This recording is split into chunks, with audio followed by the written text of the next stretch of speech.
ওখানে সব মৌলবাদী অশিক্ষিত মূর্খ সমস্ত লোকজন বসে আছে, কে কার পন্থী কেউ জানে না, কে চিটফান্ড মালিক পন্থী, কে বিএনএ পন্থী, কে আওয়ামী লীগ। ওরা দিনের শেষে সবাই মৌলবাদী, টোটাল তালিবানাইজেশন হয়ে গেছে। যে অত্যাচার আফগানিস্তানে পর্যন্ত হয়নি সেই অত্যাচার আগে বাংলাদেশে হচ্ছে। আফগানিস্তানের অত্যাচার এই মাত্রায় পৌঁছয়নি। আফগানিস্তান কিছু সৌধকে দখল করেছিল, আফগানিস্তান কাউকে জোর করে হয়তো স্কুল থেকে সরিয়ে দিয়েছে, খেলার মাঠ বন্ধ করে দিয়েছে, মহিলাদের বাড়ি থেকে বেরোনো বন্ধ করে দিয়েছে, বোরখা পরিয়ে দিয়েছে।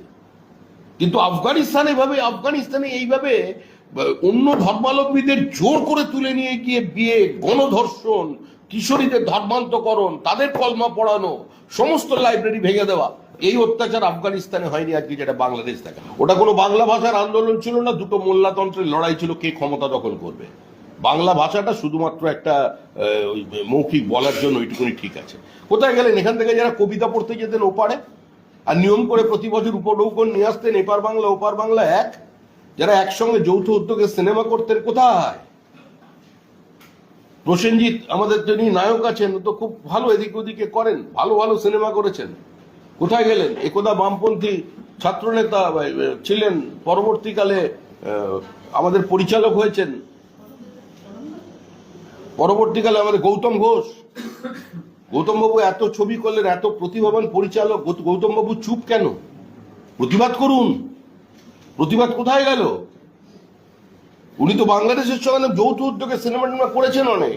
চঞ্চল চৌধুরী, এত পৃথিবী বিখ্যাত নাম চঞ্চল চৌধুরী, বাংলাদেশের হৃদয় সম্রাট। আমাদের এখানে এত ফলোয়ার, আজকে সম্পূর্ণ গৃহবন্দী, জীবন সংশয়ের অবস্থা। বাংলাদেশের অন্যান্য নায়ক নায়িকাদের নাম আর আমি বলে তাদের ব্যর্থ করতে চাই না, বা যারা এদিকে এসে কোনোভাবে আশ্রয় নিয়ে কোনো জায়গায় আছেন তারা ভালো থাকুন, সুখে থাকুন। আওয়ামী লীগ কেন আজকে বাংলায় আশ্রয় নিয়েছে? আমরা যখন বলতাম, যারা বলতেন যে অনুপ্রবেশ আর অনুপ্রবেশকারী তো দুজনই, বাংলাদেশ থেকে ঢুকলেই অনুপ্রবেশকারী। আজকে তো বোঝা যাচ্ছে কারা অনুপ্রবেশকারী। রোহিঙ্গাদের ডেকে এনেছিলেন শেখ হাসিনা, জবাবে কি বানিয়ে দিয়েছে? কক্সবাজারকে। আরে ওপার বাংলায় তো কোনো মুসলমানের মেয়েকে জোর করে তুলে নিয়ে গিয়ে হিন্দু বানানো হচ্ছে না, তাদের মসজিদগুলো তো ভেঙে দেওয়া হচ্ছে না। তারা কেন এপার বাংলায় আসবে? তারা তো বলেছিল এটা অপবিত্র ভূমি, যুদ্ধভূমি, এদেশে আমরা থাকবো না, আমাদের জন্য পৃথক হোমল্যান্ড পাকিস্তান দরকার আছে। তাদের জন্য তো দেশ ভাগ হয়েছে, তারা আবার এদেশে নতুন করে আসবেন কেন? আর তাদের নাম ভোটার লিস্টে উঠবে কেন? 33% বানিয়ে দিল তৃণমূল কংগ্রেস, 27%কে রাতারাতি ভোটার লিস্টে নাম ঢুকিয়ে আধার কার্ড পাইয়ে দিয়ে, আর সেটাকে আবার সদর্পে বলছেন ফিরহাদ হাকিম। 2011 জনগণনা, তারপরে কোথা থেকে গণনা করলো তৃণমূল জানি না, 33% বানিয়ে দিল। মানে এত লোক ঢুকিয়েছে উত্তর 24 পরগনার, দক্ষিণ 24 পরগনার। গোটা ধর্মতলা দখল করে শান্তি পায়নি, এখন তো গড়িয়াহাট প্রায় দখলে। এবার আমি সচেতন হতে বলছি, হাতিবাগানের দিকে, উত্তর কলকাতার দিকে হাট বাড়িয়েছে, সল্টলেকে ঢুকেছে, এদিক থেকে এগিয়ে আসছে, আস্তে আস্তে সমস্ত জমি কিনছে গান পয়েন্টে। আপনারা যে কামদুনি বলছেন, কামদুনির পাশে গিয়ে কৃষকদের সঙ্গে কথা বলুন, কি অবস্থায় কৃষকরা আছে। যাদের থেকে জমি নিয়ে মাছ চাষ করা হয় তারা নিয়মিত খাজনা পায় না।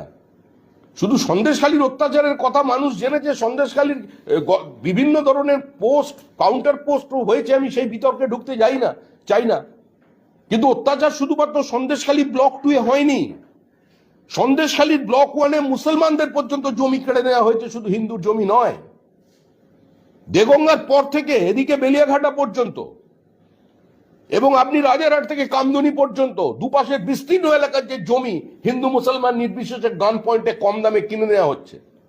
শাসন থানার বিভিন্ন মৌজার জমি একজনের অন্য জনের নামে রেকর্ড হয়ে যাচ্ছে, সরাসরি তারপরে গিয়ে তার বাড়িতে থানার সঙ্গে সেটিং, থানা চালাচ্ছে একজন লোক। ওখানে নামটা কি মনে করতে পারছি না, একই রকম নাম মনে থাকে না, অল্প বয়সী ছেলে, তার সঙ্গে দেখা করতে গেলে 2000 টাকা দেয়, দেখা করলে 2000 টাকা দেয় সকালে বিকেলে। বিখ্যাত লোক, সামান্য বয়স, সে উঠে পড়েছে, সেই শাসন তারা চালায়। কি করবেন মুখ্যমন্ত্রী? মুখ্যমন্ত্রীর হাতে নেই, মুখ্যমন্ত্রীর হাতের বাইরে চলে গেছে।